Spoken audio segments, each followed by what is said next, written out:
Baik, Assalamualaikum warahmatullahi wabarakatuh. Di sini saya membuat video dengan tugas pengembangan kurikulum dan bahasa ajar dosen pengampu Dr. Evi Segarawati, Ampri, SPD, MPD. Sebelum itu, perkenalkan nama saya Nurul Anissa dengan NIM 2523514 kelas PGSTC.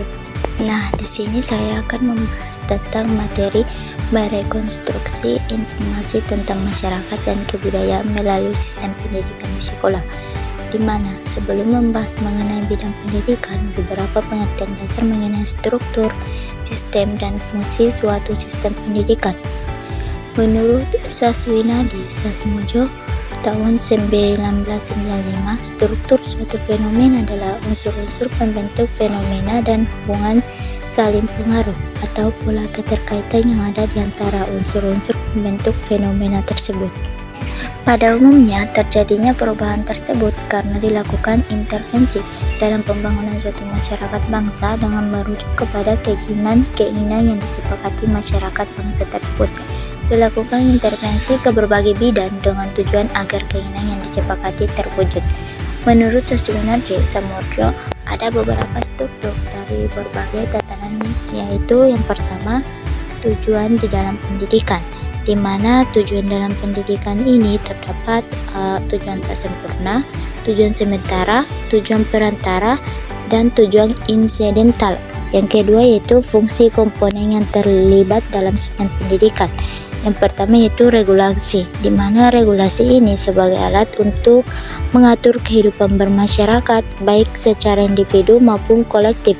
Yang kedua yaitu pemerintah bertugas menyelenggarakan kegiatan pemerintah dalam wilayah hukum tertentu.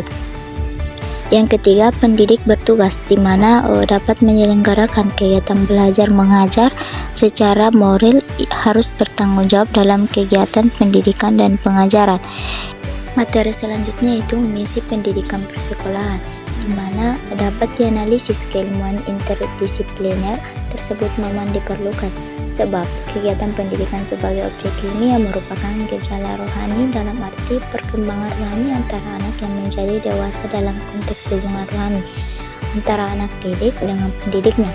Peristiwa sosial dalam arti merupakan tindak sosialisasi dari generasi tua ke generasi muda, merupakan hubungan antar individu dan hubungan kelompok sosial dalam arti lokal, nasional, dan internasional. Dalam dunia pendidikan, perumusan misi satuan organisasi atau lembaga pendidikan dilakukan melalui prosedur dan tahapan. Yang pertama yaitu menginventarisasi rumusan fungsi satuan lembaga pendidikan yang tercantum dalam struktur dan tata kerja satuan lembaga pendidikan yang bersangkutan. Yang kedua yaitu rumusan fungsi satuan lembaga pendidikan dirangkum dan dirumuskan kembali menjadi konsep rumusan misi satuan lembaga pendidikan. Selanjutnya yaitu kriteria misi sekolah yang ideal, di mana terbagi menjadi 5. Yang pertama yaitu rumusannya sejalan dengan visi satuan organisasi atau satuan kerja. Yang kedua, rumusannya jelas dengan bahasa yang lugas. Yang ketiga, rumusannya menggambarkan pekerjaan atau fungsi yang harus dilaksanakan. Yang keempat, dapat dilaksanakan dalam jangka waktu tertentu. Dan yang terakhir yaitu memungkinkan untuk perubahan atau penyesuaian dengan perubahan visi. Selanjutnya yaitu hal-hal yang perlu diperhatikan dalam merumuskan misi sekolah. Yang pertama yaitu rumusan misi tidak bertentangan dengan rumusan fungsi masing-masing satuan organisasi. Yang kedua, harus dilihat produk atau jasa pelayanan yang akan dihasilkan oleh satuan organisasi. Pada organisasi pemerintah lebih banyak difokuskan pada jasa pelayanan kepada masyarakat. Yang ketiga yaitu sasaran publik atau masyarakat yang akan dilayani dan nilai kualitas pelayanan yang ditawarkan. Yang keempat, mencerminkan sesuatu yang dapat dicapai dalam kurun waktu tertentu. Yang terakhir yaitu mengandung nilai-nilai luhur organisasi yang tumbuh dari aspirasi seluruh anggota organisasi. Materi berikutnya itu sekolah sebagai sarana rekonstruksi masyarakat, di mana sekolah sebagai lembaga pendidikan yang berada di tengah-tengah masyarakat hanya akan berhasil bila ada kerjasama dan dukungan yang penuh. Pengertian dari masyarakat dan keluarga. Sekolah merupakan suatu kesatuan dari pribadi yang berinteraksi.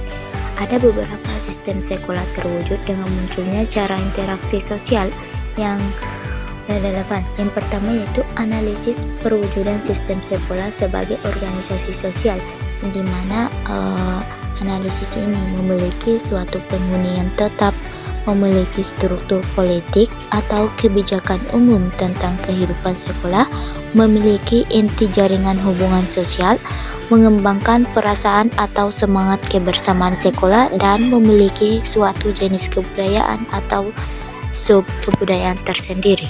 Yang kedua yaitu ada 7 sistem nilai atau kebudayaan yang secara universal dikembangkan.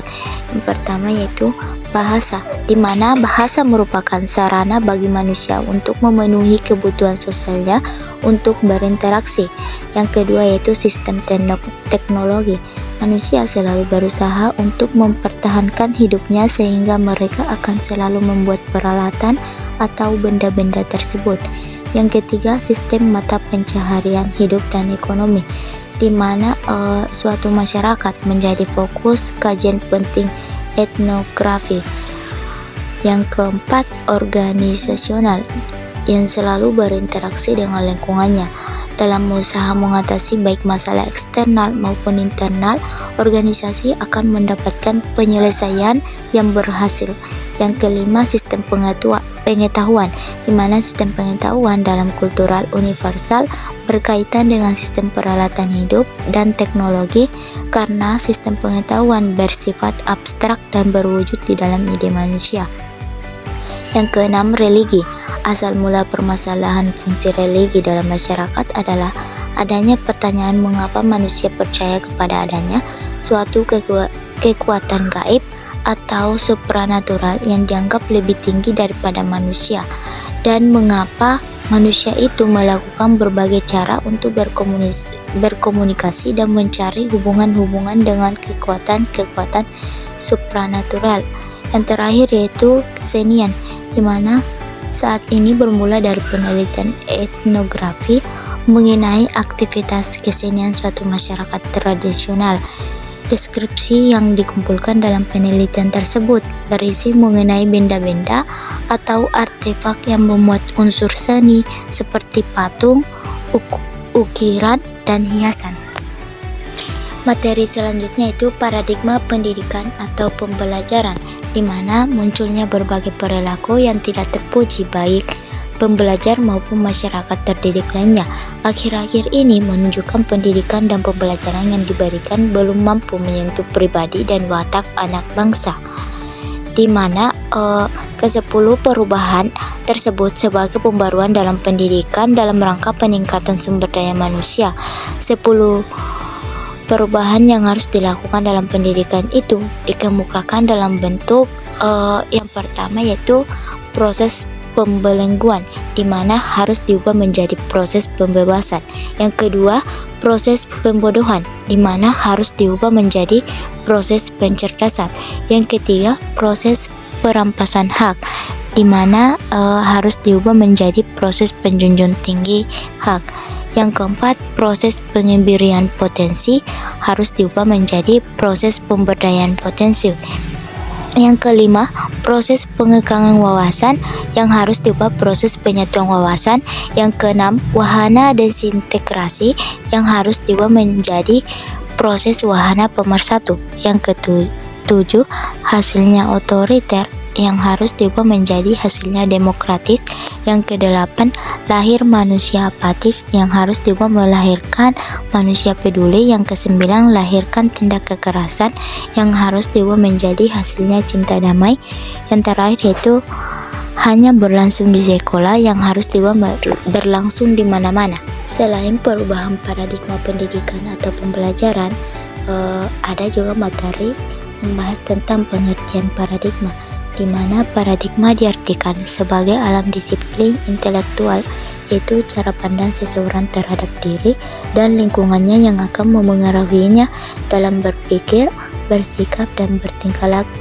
Paradigma juga dapat berarti seperangkat asumsi, konsep, nilai, dan praktek yang diterapkan dalam memandang realitas kepada sebuah komunitas yang sama, khususnya dalam disiplin intelektual. Yang kedua yaitu paradigma pendidikan berdasarkan perspektif kebutuhan masyarakat, di mana dalam bidang pendidikan kebutuhan normatif, kebutuhan terasa, kebutuhan demand, yaitu kebutuhan yang ditampakkan oleh orang-orang yang membutuhkannya, seperti orang membutuhkan bahan bakar dengan mengekspresikan mereka mengantri di tempat penjualan bahan bakar. Yang keempat, kebutuhan komparatif. Selanjutnya, konsep pendidikan berdasar pada masyarakat yang terbagi menjadi 3, yaitu pendidikan dari masyarakat, artinya pendidikan memberikan jawaban atas kebutuhan masyarakat. Yang kedua, pendidikan oleh masyarakat, artinya masyarakat ditempatkan sebagai subjek atau pelaku pendidikan, bukan objek pendidikan. Pada konteks ini, masyarakat dituntut peran dan partisipasi aktifnya dalam setiap program pendidikan. Yang terakhir yaitu pendidikan untuk masyarakat, artinya masyarakat diikuti sertakan dalam semua program yang dirancang untuk menjawab kebutuhan mereka.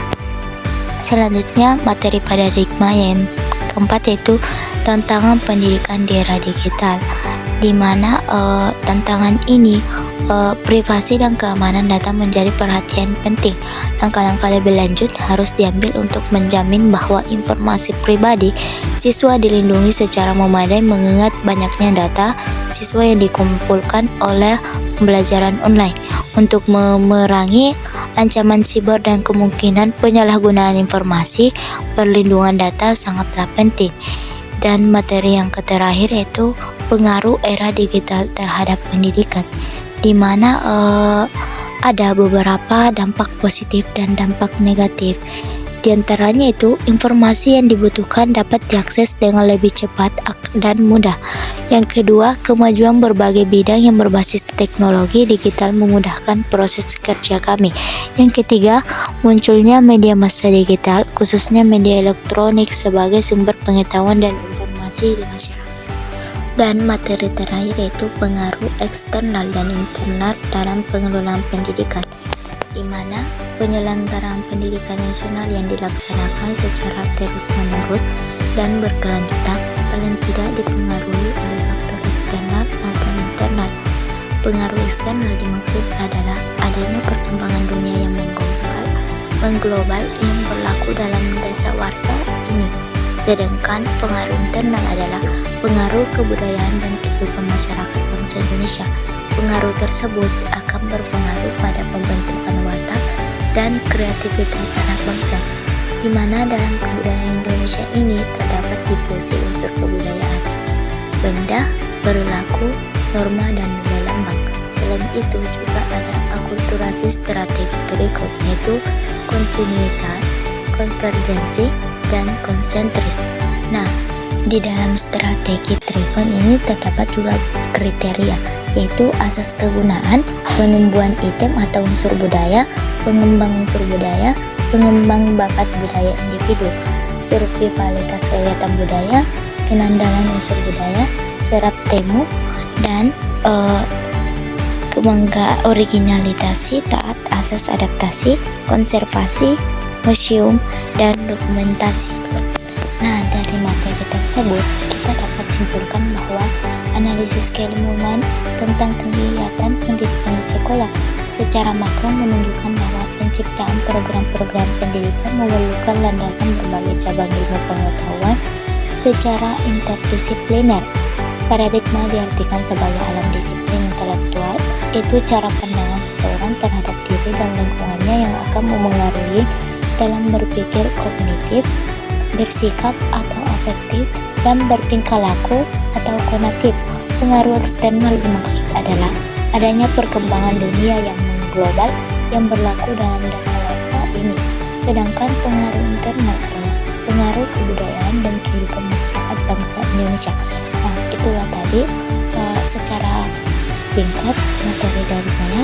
Sekian dari saya. Wassalamualaikum warahmatullahi wabarakatuh.